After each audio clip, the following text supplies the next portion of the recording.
in the midst of the Black History Month, when everyone was on high alert for racism.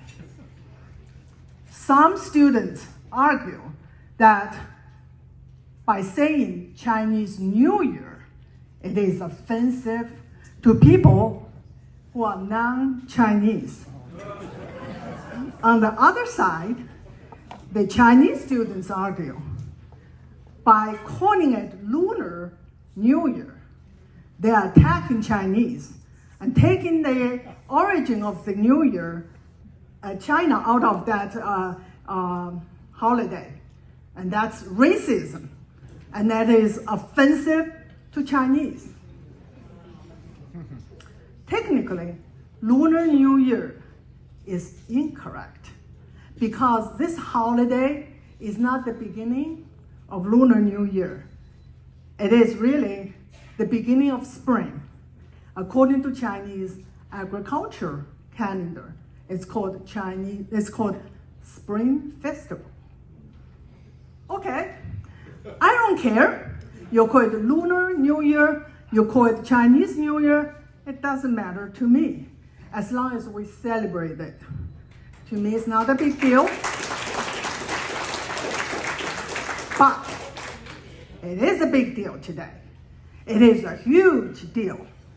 Because of this, the Asians have turned against each other. They are accusing each other racist, and they call each other offensive. Welcome to the world of critical race theory, intersectionality, and a Marxist culture revolution. That's right. 2020 was a watershed moment for most of us. The Floyd-inspired protest turned riots hit us in the face. Americans wonder, what happened? What happened to our country? Many people found overnight strangers in their own country. But to Chinese, we have seen it before. We know what it is. It happened to us. It happened to us in China more than 50 years ago. That was the Chinese Cultural Revolution. When Mao launched the Chinese Cultural Revolution, I was about to turn 7. The Cultural Revolution lasted 10 years, covered my entire school years. I was there, I saw, and I lived through the Cultural Revolution. Today, I'm here. I'm living through the American Cultural Revolution. What is Marxist Cultural Revolution? It is a revolution to destroy, abolish the traditional culture and replace it with Marxist ideology. In China, that old culture was the 3,000-year-old Chinese civilization. In America, that is the American founding and Christianity. There are endless parallels of these two cultural revolutions. Here, I only have time to give you some highlight. If you want a revolution, you have to have conflict. In order to have conflict, you have to have division. What Marxists do is they divide people into oppressors and oppressed, a term that all the Chinese we grew up with now become a household term for the Americans. So how did Mao divide the Chinese? By class. That is classic Marxist tactic. So Mao divided the Chinese people into two groups. They named it black class and red class. Who are the black class?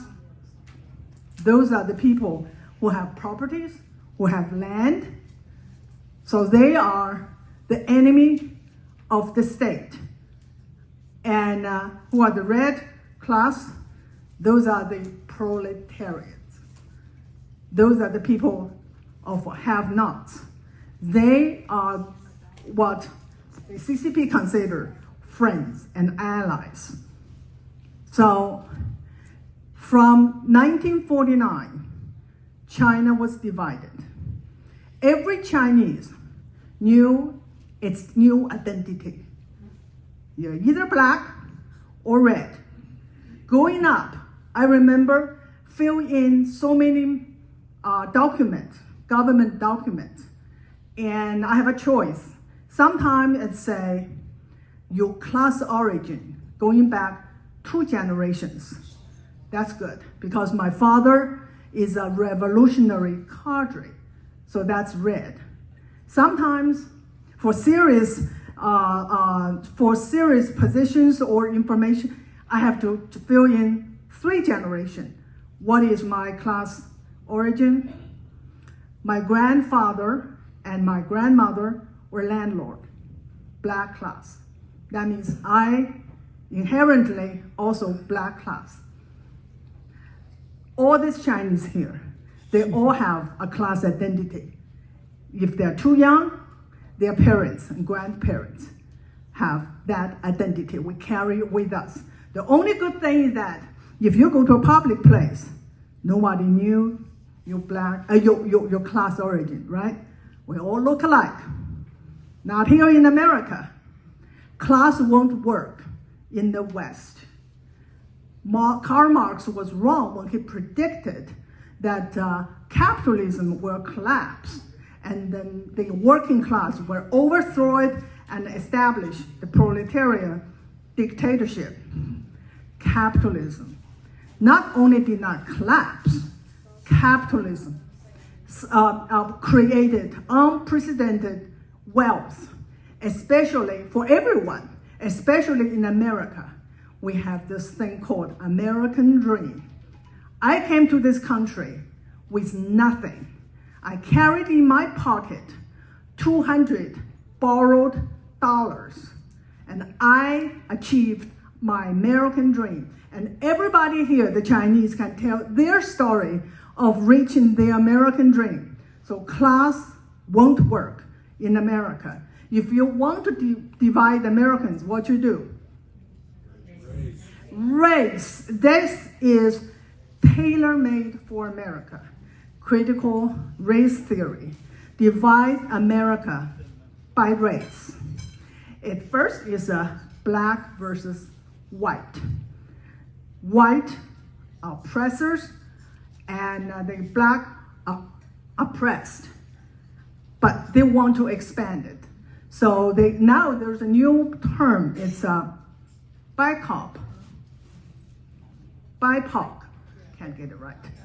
Okay. Black, indigenous, and people of color. Where do we stand as Chinese? When I got here in 1980s, I quickly learned, well, in China was black class, and here I was oppressed. So I belong to the minority class, and then I have privilege. Actually, it's a victim privilege. How about today? We're downgraded. Asians are downgraded. We're no longer oppressed. We are on our way to be oppressors. Why? We're just too damn successful.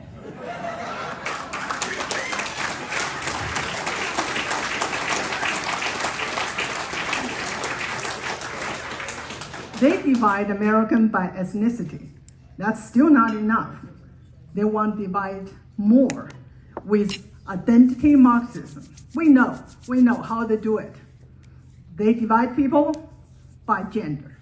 Women against men. They divided us by sexuality. homosexual against heterosexual. Now they have found a gold mine of trans. Trans is not just transgender. Trans is whatever. You can go on indefinitely. You can claim yourself one day a piece of furniture. So why they do that? Why they do that? To divide people. And why all those people want to a piece of that identity that makes them victims? Why? Because that is the new political caste system. If you claim a piece of identity, you become a victim, you got power. That's how. Okay, so we know their tactic. It's the same thing that Mao used from the same Marxist playbook. They're not going to stop. They're going to continue.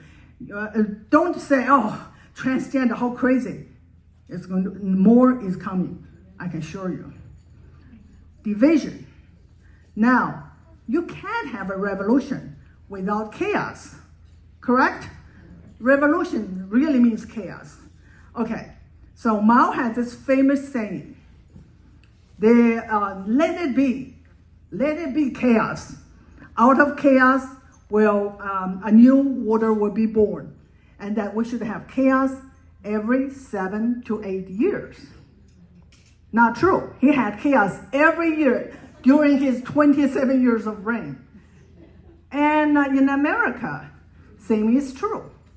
We have chaos every 4 years. And it always falls on the election year, correct? Watch out for next year, 2024. How the chaos made possible in China during the Cultural Revolution, it's called smash. It's called smashing the criminal justice system. The whole system is gone, smashed, abolished, no police, no court, defund police. Same playbook, I'm telling you, same thing.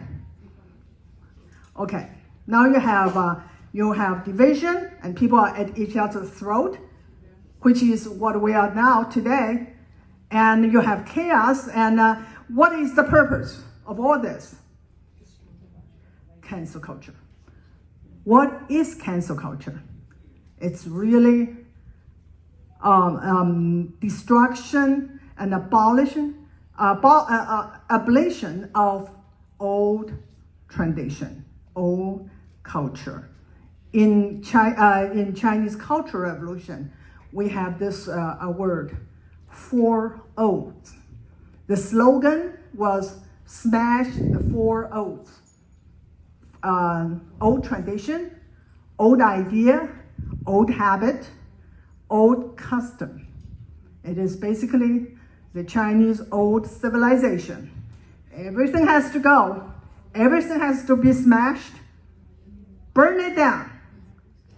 And build back better.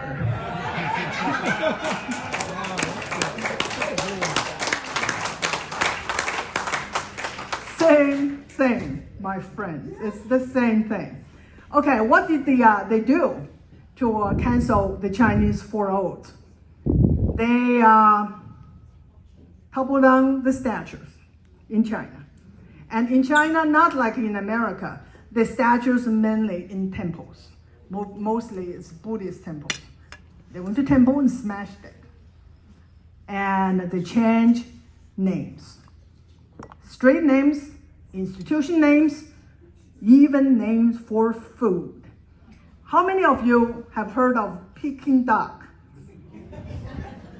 Do you know that was a name that was given renamed by the Red Guards? Peking duck was called 全聚德 roast duck. That was too old-fashioned. The Red Guards visit the restaurant and then changed everything and called it Peking duck. So today we know Peking duck, but it is a legacy of the Cultural Revolution, cancel culture. They changed even personal names. And my name is Xi. It means West. And also carries the connotation of Western imperialism. And I wanted to change it. I don't want any part of it because my classmates were making fun of me. And but my parents insist I don't, and tell them that I was named after the name of the city I was born, Xi'an. But many others changed the names. I'm sure there's a lot of Chinese here either heard about someone changed the names or have their name changed. What they changed them into? Rebellion, whatever. Red is a popular name. So it's here in America, correct? They want to change all sorts of names, institution names, street names, like that plaza in DC behind the White House, now Black Lives Matter Plaza. And do you know that Dr. Ben Carson was a native of Chicago, and there was a middle school called Ben Carson Middle School. Now they're going to change it because having Ben Carson's name in that for that middle school, to them it is Trump in the black face. They want to change it. So what they want to cancel most is free speech, so that everything we say has to be to the standard of the woke radicals. And our speech, we are losing our speech every day.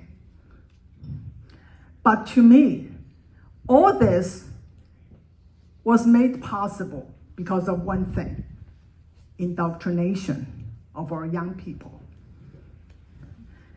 This, to me, is the most important ingredient for cultural revolution. The Marxist cultural revolution does not call for armed insurrectionists. Instead, it calls for a different kind of soldier that armed not with weapons, but with Marxist ideology. That's what the Red Guards were, and that's what today's Red Guards in America, the BLM activists, Antifa, and the social justice warriors. Like in China, they are mostly young and indoctrinated youth. In China, the Red Guards, teenagers, most of them, middle schoolers to college kids. Same here. American academia has been producing generations of missionaries for decades, while conservatives were asleep. These new Marxists are now in control of all our institutions, from school to the government and to the White House. Have you heard this phrase, long march through institutions? Yeah, they took that long march. It started in the, go back to the 30s, but at least 60s.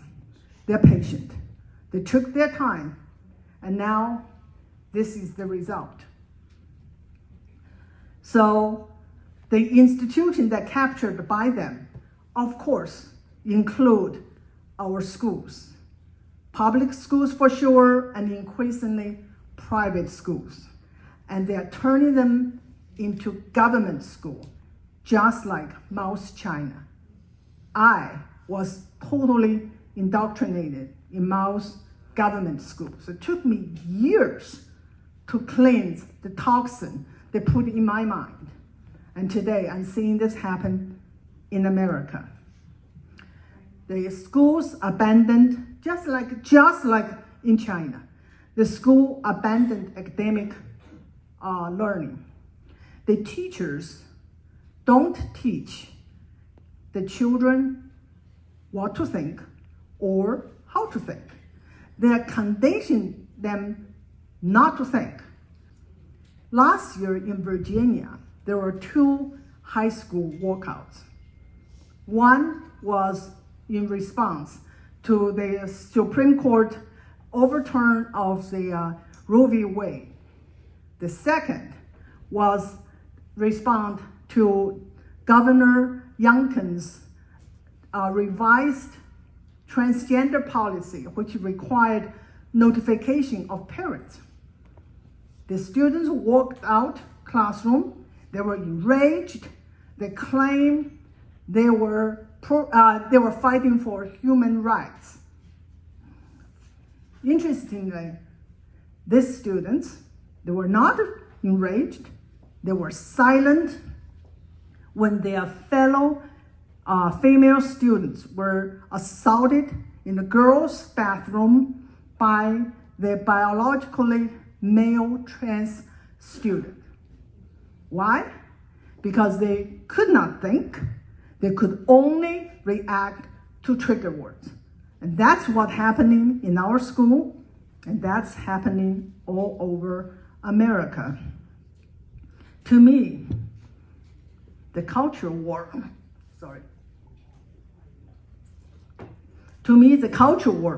in the culture war, school is the front line. School determines whether we win this war or not. If we don't stop the radical agenda by the left, in just a few more years, the Democrats and don't have to be bothered with election fraud. They would have a steady, reliable future voters who vote only one way, blue. So in 2021, Loudoun County became the epicenter of parents' revolt, complaint about school shutdown, mask or vaccine mandate, CRT or queer theory in school. We got organized and we showed up in school board. As a result of our movement, we put Glenn Youngkin in office.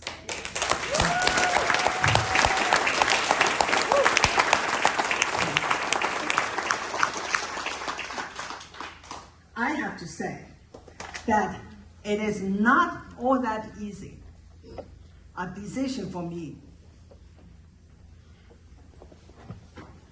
to step out from my comfort zone and step into the arena. As the Chinese saying, the bird who sticks out its head first gets shot, right? We were taught when we were very young, lay low and keep your mouth shut to avoid any trouble. And especially in a country that especially in our adopted country, when English is not even our mother tongue. Most Chinese haven't been very involved in the past.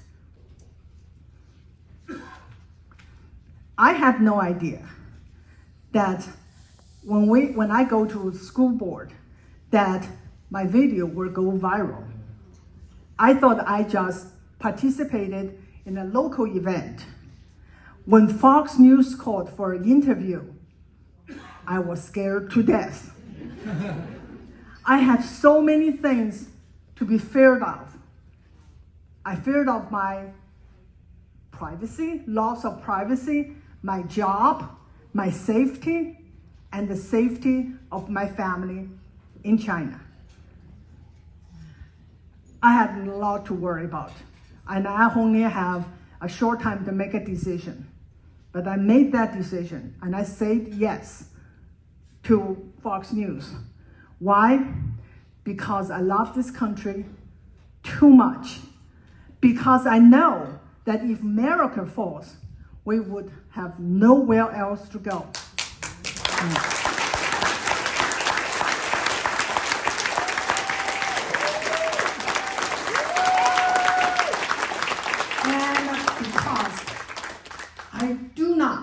We do not want to live under communism again.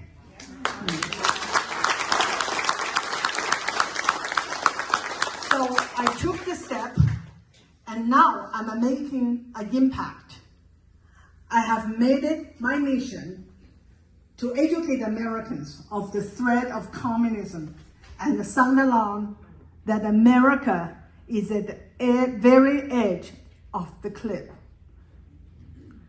More than a year ago, I spoke with Dee Rubin, right? Dee Rubin, her group on the Zoom meeting. Back then, there was only 50 members. She told me today the group has grown to be 260 members. Her united against racism in education. I know a lot of them are part of that group. It is awesome. You are making an impact. You are making a difference. Tonight, above all, I really want to convey this important message. We can't sit around and complain and just sign. We have to get involved and take action. I always tell people, if you haven't been called a racist, a bigot, a white supremacist, a Nazi, you're not in the trench fighting the fight.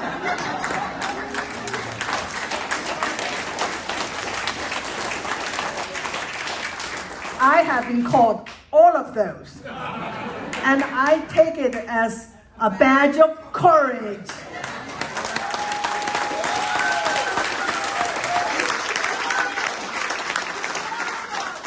Here again, I quote President Reagan. Freedom is never more than one generation away from extinction. We did not pass it to our children in our bloodstream. It must be fought for, protected, and handed on for them to do the same. Or one day, we will spend our sunset years telling our children and our children's children what it was like in America, where men were free. We have to fight. We have to win. We're doing this for our children and for the future of this great nation. Thank you.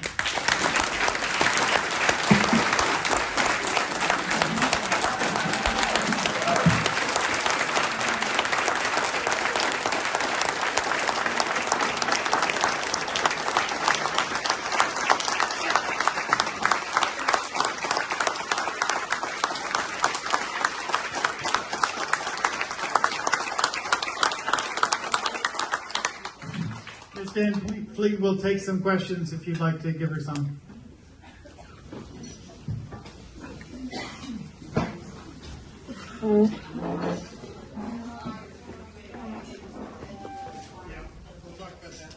We have something for you. Stay right there. One question over here. I have a question. What do you think the Montgomery County can do differently? And that, I mean, certainly Loudon and Montgomery are different places, but how? Thank you. That's a great question, because I want to tell people that some may say, okay, we are in deep blue state. No matter what we do, it doesn't matter. No. If we don't do anything, it will be blue. We are the one that can make a difference. Loudon did not turn red. After all that work, it was remain blue. But we set out a movement, not just for Virginia, but for the whole nation. So you can't, I like what Charlie Kirk said, and I agree with totally, 100%. We don't fight because we might win. We fight because we believe it. So fight it, and even it is blue, every bit will help. Can change one mind, save one child, do it. Thank you. It's a great question.